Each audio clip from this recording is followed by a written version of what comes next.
May mga pagkakataon sa buhay na pakiramdam natin ay pinagtutulungan tayo ng mundo. May mga taong minamata tayo, no? May mga nagsasabi dyan na malaki yung araw-araw mong binibit-bit yung backpack mo na para kang naghihirap. Yung mga ganun tipo. Lahat ng mga bagay na papansin ng mga tao, kasuotan mo, pag-uugali mo, o kayang lahat ng kapag ikaw ay pinagchismisan, ay wagas. Kaya itong mga taong nang mamata sa'yo, may mga taong nagsasabing wala tayong mararating, may mga taong natutuwa kapag tayo ay nadadapa. Hindi tao ang may huling salita sa buhay mo. Diyos ang may huling salita. Kapag ang tao ay naghahanda ng hukay para sa iyo, kayang gawin ng Diyos na maging daan, iyon papunta sa mas mataas na lugar. Hindi nila kayang sirain ang plano ng Diyos.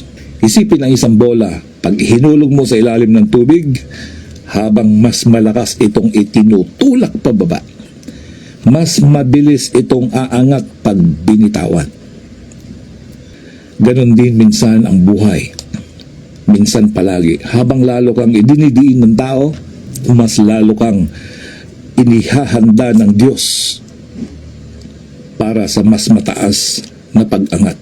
Kaya purihin mo ang Diyos kung ikaw ay isa na sa mga taong ibinabababa noon, hinihila pababa, na kung saan ay nariyan ka sa iyong kinaroroonan ngayon. Baka may nagsabi sa'yo, hindi mo kaya, wala kang mararating, hanggang dyan ka na lang. Mga kaibigan, wag niyo pong gagawin din yan sa mga anak ninyo, no? Huwag niyong ipaparinig at huwag niyong sasabihan na hindi niya kaya. Minsan may nagsasabi pa, kabobo mong bata ka, saan ka ba nagmana? Mga ganun.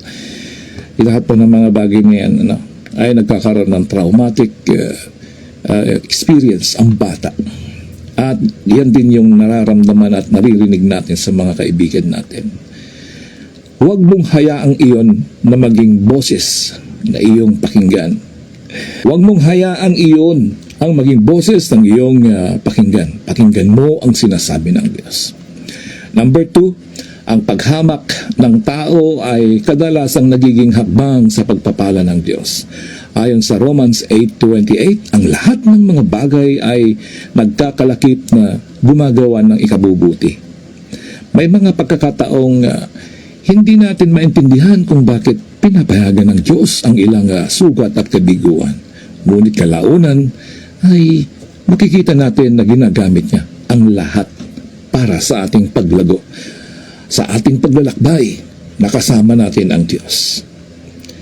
Ito po ay isang personal reflection. Kapag binalikan mo ang mga laban na nalampasan mo na, no? Yung mga pinagdaanan mo, yung mga gabing umiiyak ka, yung mga araw na akala mo tapos na, yung mga pagkakataon gusto mo nang sumuko, makikita mo kasama mo pala.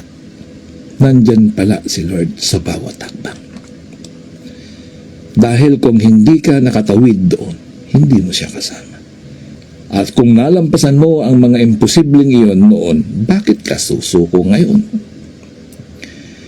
Narito ang isang ilustrasyon ng agila. Ang agila ay hindi lumilipad palayo sa bagyo. Lumilipad ito pataas at ginagamit ang hangin ng bagyo upang lalo itong umangat.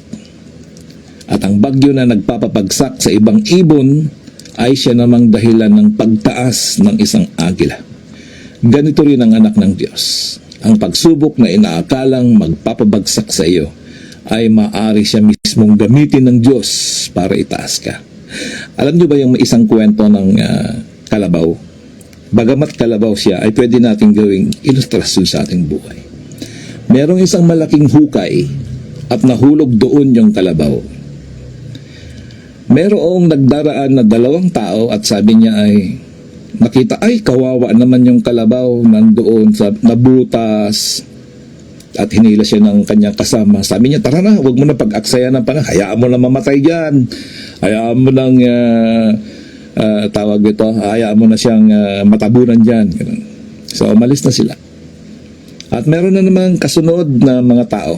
So, sabi ng tao, ay, nahulog kalabaw doon sa ilalim ng butas. So, tara, tulungan natin. Ang sabi naman nung isa ulit ay, hayaan mo na dyan. Bahala na yung may-ari dyan na kumuha dyan. Paano makaalis yan? Problema na nila yung may-ari niyan. Yung pangatlo, 5 tao. Baka mamaho yan, mamatay yan. Ganito na lang gawin natin. Tabunan na lang natin. Kaya ang ginawa nila, kumuha sila ng maraming bato at ibinato doon sa hukay na kung saan ay nandun yung kalabaw. At habang ibinabato, akala ng mga tao ay natatabunan. Ang ginagawa naman ng kalabaw na ito ay habang ibinabato at habang napupuno yung mga bato doon sa paligid niya, ay ginagawa niyang tuntungan. At dumating yung panahon na habang tinutuntungan niya yung ibinabato, akala naman ng mga nagtatapon ng bato sa kanya ay natatabunan siya. Pero wais yung kalabaw. Ang ginagawa niya ay habang nalalaglag yung mga bato, ay ginagawa niyang tukuran at umaangat siya ng unti-unti at nakaakyat siya.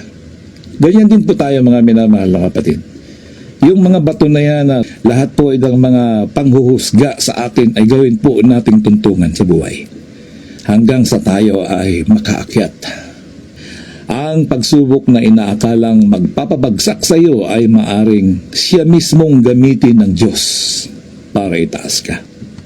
Narito ang pangatlo, kapag sinabi ng tao na hindi mo kaya, paniwalaan ang sinasabi ng Diyos. Ayon sa Philippians 4 verse 13, lahat ng mga bagay ay aking magagawa dahil kay Kristo na siyang nagpapalakas sa akin. Mga minamahal na kaibigan, mga kapatid, ang nagpapalakas po sa atin ay ang Panginoong Diyos, ang Panginoong Jesus.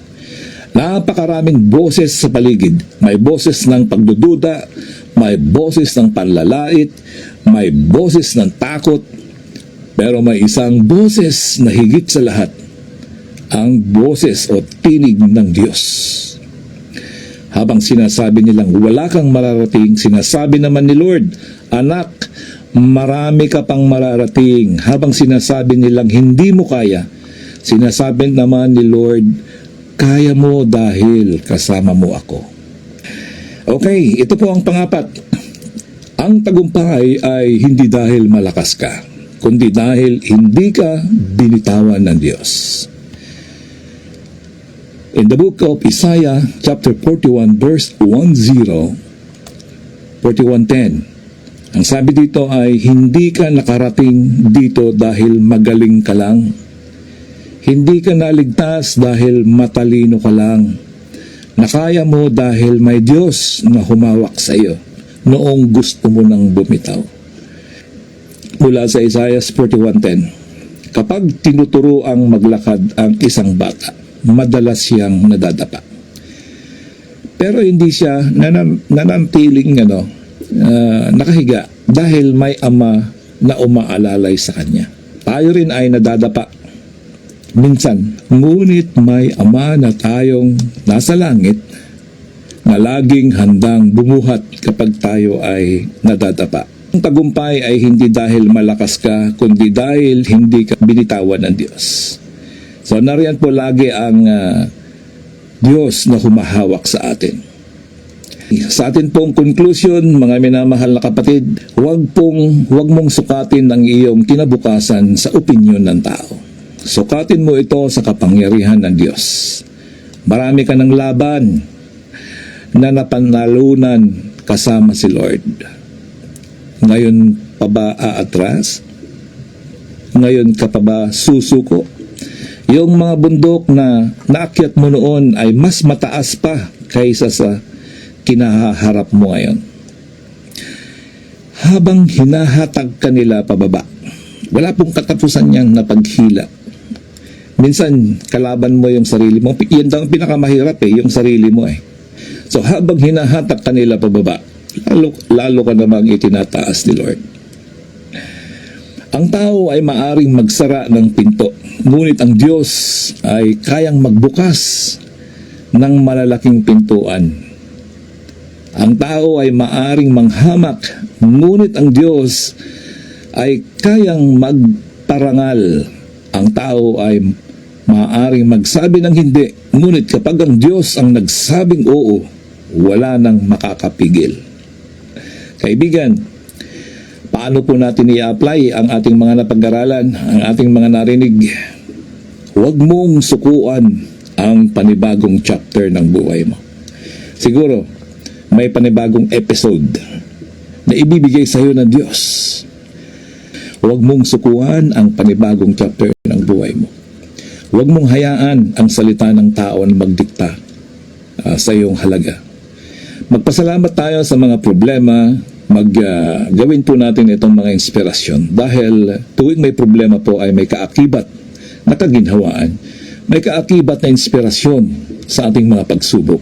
Gamitin po natin ang mga malalaking problema na parang bato na maging tuntungan upang tayo ay umangat at magkaroon ng another chapter.